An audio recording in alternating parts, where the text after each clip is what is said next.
Ready start. चीनी रक्षा मंत्रालय का यह कहना इसलिए आश्चर्यजनक है कि भारत और चीन की सीमा पर स्थिति आमतौर पर स्थिर है, क्योंकि एक दिन पहले ही रक्षा मंत्री राजनाथ सिंह ने अपने चीनी समकक्ष से साफ तौर पर कहा था कि सीमा पर तनाव की स्थिति है और उससे समूचे संबंधों पर प्रभाव पड़ रहा है। उन्होंने चीनी रक्षा मंत्री से हाथ मिलाने से भी मना कर दिया था और उनके इस प्रस्ताव को भी अस्वीकार कर दिया था कि सीमा विवाद को परे रखते हुए संबंधों को सामान्य बनाने की दिशा में आगे बढ़ा जाना चाहिए। स्पष्ट है कि चीन सीमा विवाद को सुलझाने से न केवल इनकार कर रहा है, बल्कि इस प्रयास में भी है कि भारत उसकी अनदेखी कर दे। यह तब है जब भारत की ओर से पिछले एक अरसे से बार बार यह कहा जा रहा है कि सीमा पर शांति कायम किए बिना रिश्तों में सुधार संभव नहीं है। यदि चीन इस साधारण सी बात को समझने के लिए तैयार नहीं दिख रहा, तो इसका सीधा मतलब है कि उसकी नीयत में खोट है और वह अपनी ही चलाना चाहता है। इसकी अनदेखी नहीं की जानी चाहिए कि सीमा पर तनाव बनाए रखकर चीन भारत के सैन्य संसाधनों पर बोझ डाल रहा है। भारत को चीन से लगती सीमा पर न केवल अतिरिक्त चौकसी बरतनी पड़ रही है, बल्कि अपने सैन्य खर्च को भी बढ़ाना पड़ रहा है।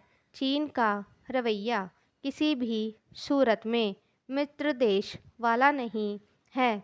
चीन केवल भारतीय हितों की अनदेखी ही नहीं कर रहा है, बल्कि उन्हें चोट पहुंचाने की कोशिश कर रहा है। वह खुद तो भारतीय हितों को लेकर बेपरवाह है, लेकिन यह चाहता है कि भारत उसके हितों के मामले में संवेदनशीलता का परिचय दे। भारत को इसे न केवल अस्वीकार करना होगा, बल्कि चीन के समक्ष प्रकट भी करना होगा। समझना कठिन है कि जब चीन कश्मीर और अरुणाचल को लेकर अवांछित टिप्पणियां करता रहता है, तब भारत तिब्बत, ताइवान और हांगकांग के विषयों पर मौन क्यों धारण किए रहता है। अब जब यह स्पष्ट हो चुका है कि चीन अपने अड़ियल रवैये से बाज नहीं आने वाला, तब फिर भारत के लिए यह आवश्यक हो जाता है कि वह उसके प्रति अपनी रीति नीति बदले। रीति नीति में यह बदलाव इस तरह होना चाहिए कि चीन पर उसका असर पड़ता दिखे। इसमें संदेह है कि शंघाई सहयोग संगठन और ऐसे ही अन्य बहुपक्षीय मंचों पर चीन को कटघरे में खड़ा करने और उसे आईना दिखाने से उसकी सेहत पर कोई असर पड़ने वाला है। उसकी सेहत पर असर तब पड़ेगा जब भारत ऐसा कुछ करेगा जिससे उसके हित प्रभावित होंगे। भारत को इस नतीजे पर पहुंचने में देरी नहीं करनी चाहिए कि चीन आसानी से सुधरने वाला नहीं है। रेडियो पर प्रसारित होने वाले प्रधानमंत्री के मासिक कार्यक्रम मन की बात ने 100 एपिसोड पूरे होने पर सारे देश का ध्यान अपनी ओर खींचा, तो इसलिए कि उसने न केवल देश की जनता पर व्यापक असर डाला है, बल्कि करोड़ों लोगों को प्रेरित भी किया है। इस कार्यक्रम के माध्यम से प्रधानमंत्री ने संवाद की एक नई शैली को समृद्ध करने के साथ स्वयं को देश की जनता से जोड़ने का भी काम किया है। हाल के इतिहास में ऐसा काम किसी राजनेता ने नहीं किया। प्रधानमंत्री के इस कार्यक्रम ने रेडियो की शक्ति और पहुंच को रेखांकित करने के साथ ही उसकी महत्ता को भी स्थापित किया है।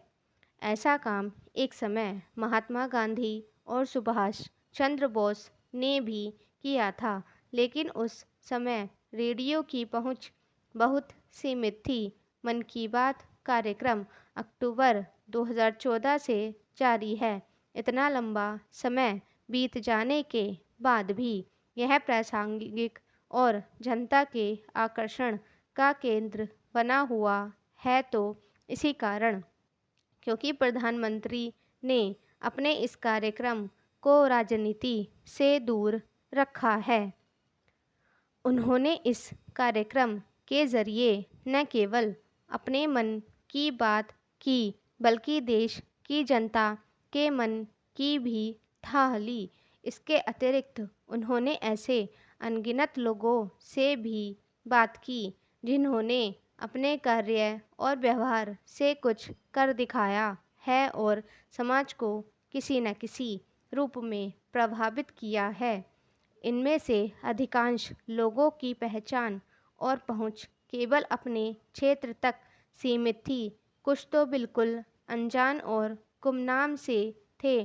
प्रधानमंत्री ने उन्हें देश की जनता से परिचित कराकर न केवल उन्हें प्रेरणा प्रदान की, बल्कि उनके जैसे अन्य अनेक लोगों को उत्साहित किया।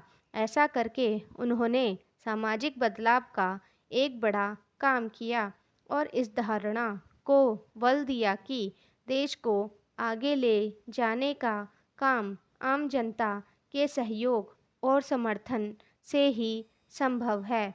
निसंदेह यह समझ जाना चाहिए कि समाज को बदलने और देश को आगे बढ़ाने का काम केवल सरकार के माध्यम से संभव नहीं है। यह तब संभव होगा जब जनता भी अपना योगदान देगी। यह देखना सुखद है कि प्रधानमंत्री ने ऐसे अनेक लोगों को पहचान प्रदान की जो निस्वार्थ भाव से समाज को बदलने का काम कर रहे हैं। इसकी भी अनदेखी नहीं की जा सकती कि उनकी ओर से खादी को अपनाने की प्रेरणा देने से किस तरह खादी के कपड़ों का चलन बढ़ा। मन की बात कार्यक्रम जिस तरह मुख्यतः स्वच्छता, जल संरक्षण, योग एवं सेहत की महत्ता, महिला सशक्तिकरण आदि पर केंद्रित रहा है, उससे यह समझा जा सकता है कि प्रधानमंत्री ने किस तरह उन विषयों पर ध्यान दिया जो देश में बुनियादी बदलाव लाने में सहायक हैं।